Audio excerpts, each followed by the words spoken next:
Viking Age, Chapter 7.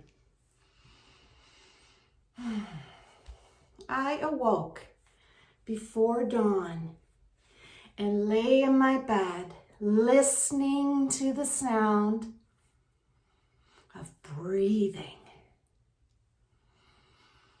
I heard my sister, Kidda, laughing in her sleep, and my grandfather snoring.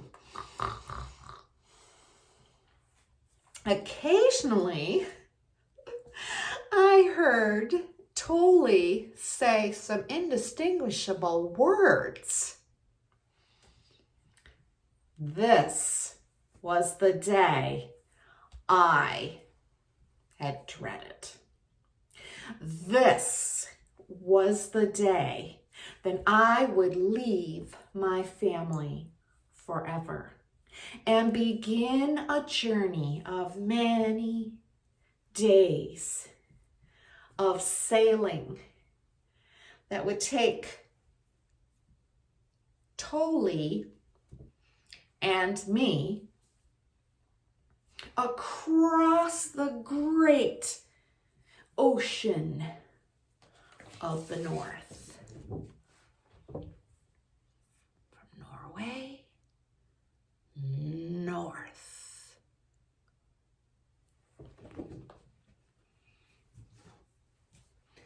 I did not like this day. I wanted to wish it away. But I was not powerless to do so. I lay there for the longest time until I finally heard my grandmother begin her morning chores.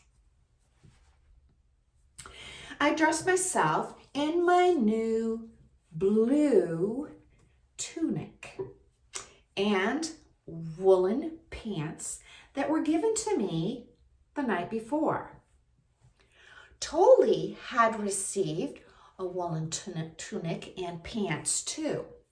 My tunic was edged with yellow cloth, and Tolly's was edged in red cloth. When our family members gave us our new clothes, Aunt Kristen, that's Tolly's mother, explained why she had chosen those colors. I chose red for Tolly to match his temper, she said jokingly. And I chose yellow for Bjorn to match the color of his hair. After dressing, I helped my grandmother build the fire by placing twigs and then fresh logs on the embers. By the time my father and mother and aunt and uncle arrived at the hearth, the flames were burning warm and strong. As usual, the porridge was prepared and the bread dough was placed in the embers in the iron rack to bake. The children were awakened and sent off to do their daily chores. Before long, it was time to sit at the hearth for our final meal together.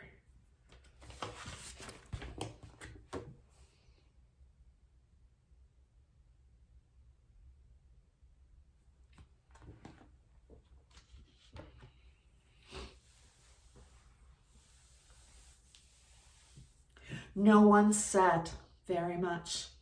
It was clear the adults believed it was safer for us in Iceland, but they were also sad to see us leave home.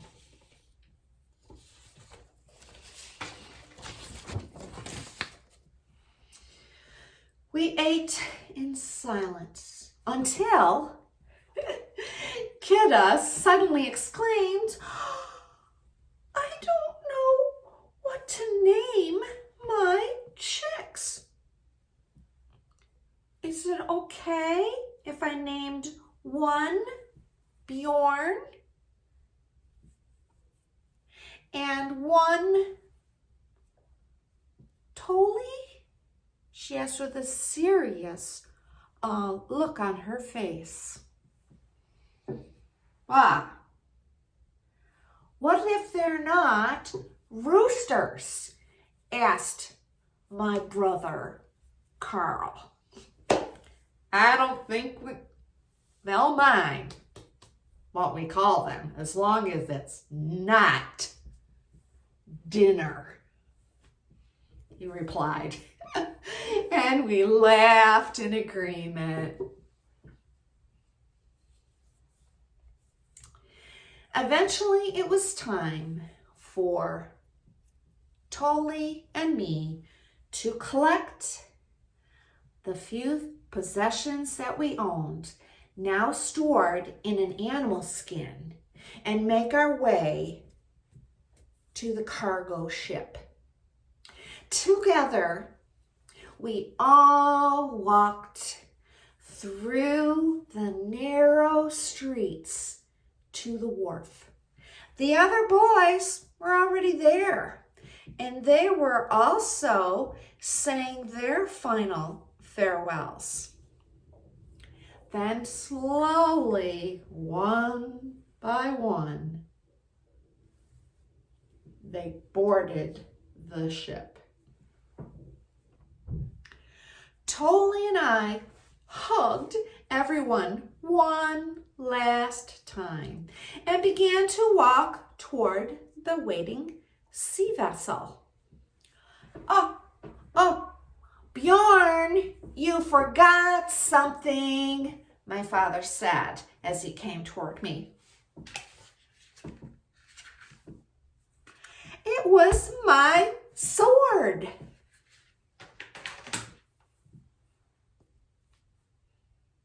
Bovier, name of the sword, Bovier.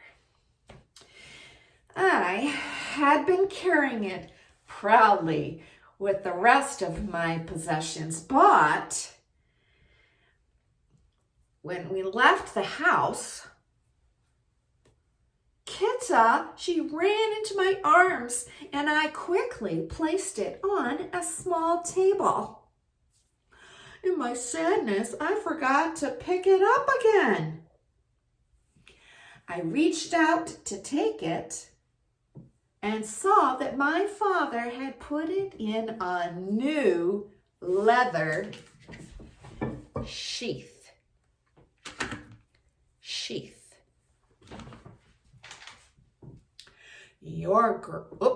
Your grandfather made the sheath for you, he said, looking at me intently. I wish you well, my son. May the gods be ever at your side. Then he turned and walked away. My grandfather's gift was almost the last straw. I wasn't sure I could hold back from crying any longer, let alone board the ship. I wanted to run to him. But Tolly Sensing my great sadness, he grabbed my arm and pushed me to the waiting ship. Neither of us said a word as we stood together for a long while, watching the sailors row the cargo ship out to sea and away from our homeland. Tolly,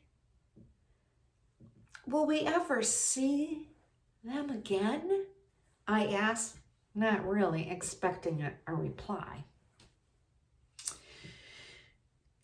If Odin wishes, Tolly replied softly.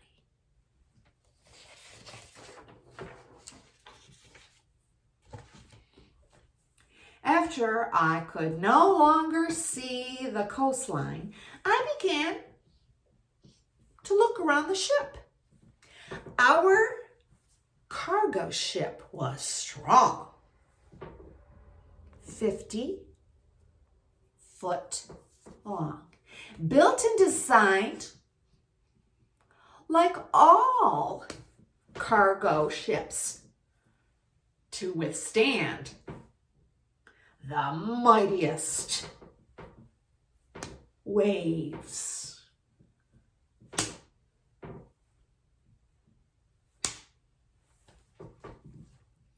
Tolly, who loved ships, had already explained to me that once our ship reached deeper waters, the sailors will be put away the oars and then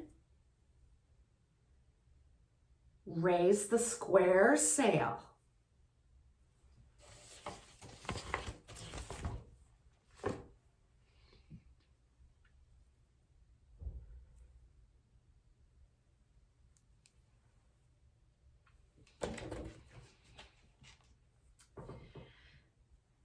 He also explained that cargo ships were rounder,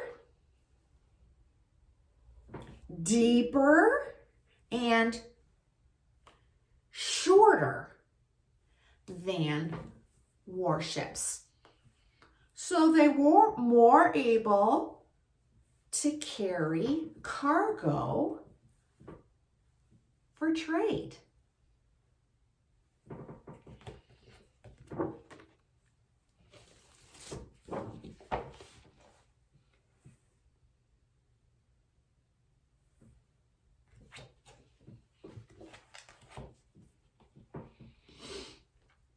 Tolly continued with this lesson on ships when we were settled on board.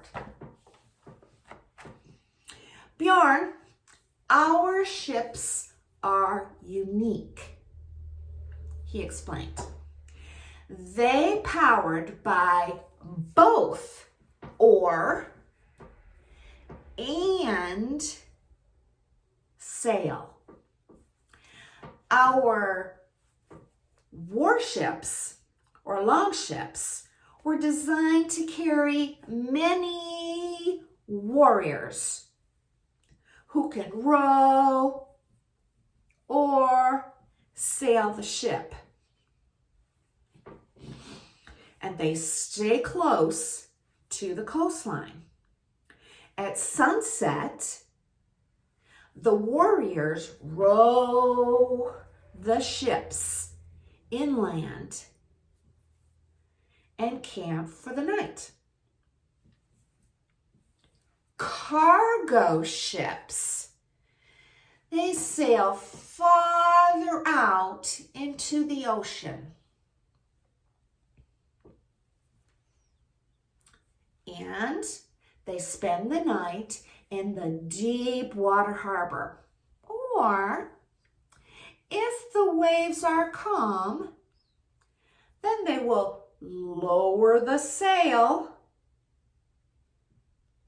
and drop the anchor, and they'll wait until sunrise to continue their journey. They try to avoid coming too close to the shore so the tide, which comes in and goes twice a day, it won't push him toward the coastal rocks. Do you know why our ships are so strong and powerful? Tolly asked as we stood watching the waves lap against the side of the boat and the seabirds circling overhead.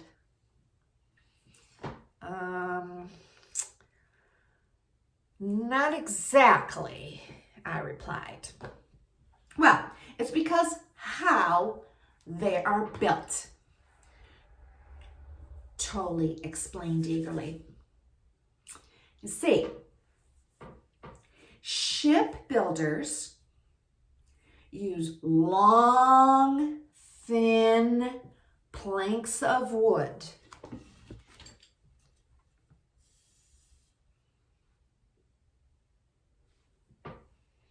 Long, thin planks of wood to make the body of the ship. These planks are fastened to the keel. Long planks.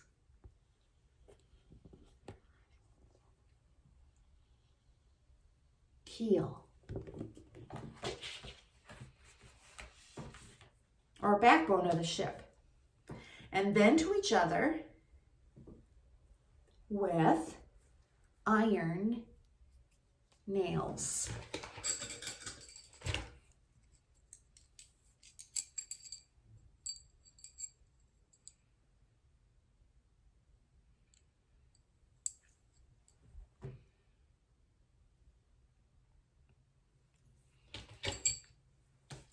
One plank overlaps the other.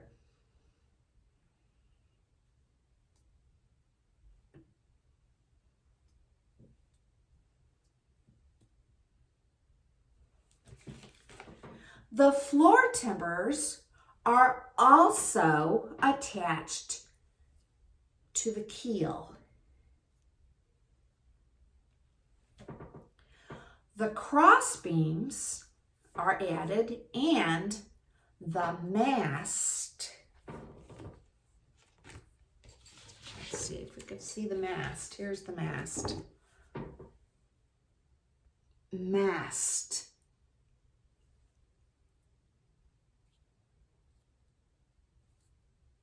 Mast. Mast is held firmly in place with heavy timber mounting. I didn't mind that Tolly had suddenly had so much to say about ships. His constant talking helped me to take my mind off of my family. I stood beside him for the longest time, listening to the sound of his voice and wishing that I could fly like Thor's hammer back to my family.